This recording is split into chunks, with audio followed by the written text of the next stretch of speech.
Temur bobomiz shoh qirol bo'lgan bo'lsalar ham kambag'al bilan qo'rqoqqa tegmagani keldi. Shuning uchun Alloh u bobomizni martabalarini ulug' qilgan ekan. Hozirgi murojaatim shu Shukrullo domlaga murojaat qilmoqchiman. Damaslarda ahmoq deysiz. Bu damaslar to'g'ri yo'lda tez yuradi, foydalarni buzib qo'yishi mumkin.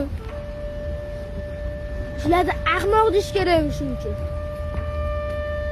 Siz ularni ahmoq deyapsiz. Ular bir kunlik topgan puli o'zidan ro'zg'ordan ortmaydi. Ular ishlash kerak. Shuning uchun siz bilan olishgan ularning vaqti yo'q.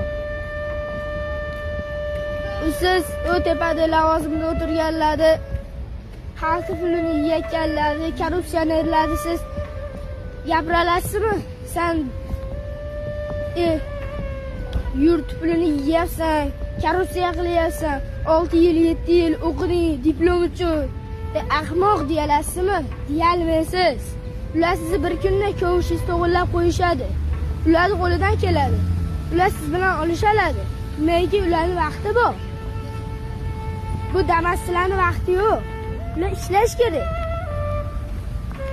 U damas minarkan deb naqli kamsiz tashamay bo'ladi.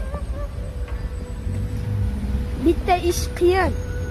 Tashayan odamni tashayan, ichi ham bir xil bo'lish qiyin ekan. Siz shu bizga ichingizni ham tashingizni ham bir xil qiling. Nima endi tayoqni yetib yurganu qolgani hokimlar erkanda? Bunaqa bo'lmasligi kerak. Biz ergashayotgan odamlar bunaqa bo'lmasligi kerak. Shu videoni atmetka qilib, imonni shu Shukrullo domlaning lichkalariga tashab qo'yinglar. To'g'ri yo noto'g'ri gapirgan bo'lsam, javoblaringni kommentariyada yozib qoldiring.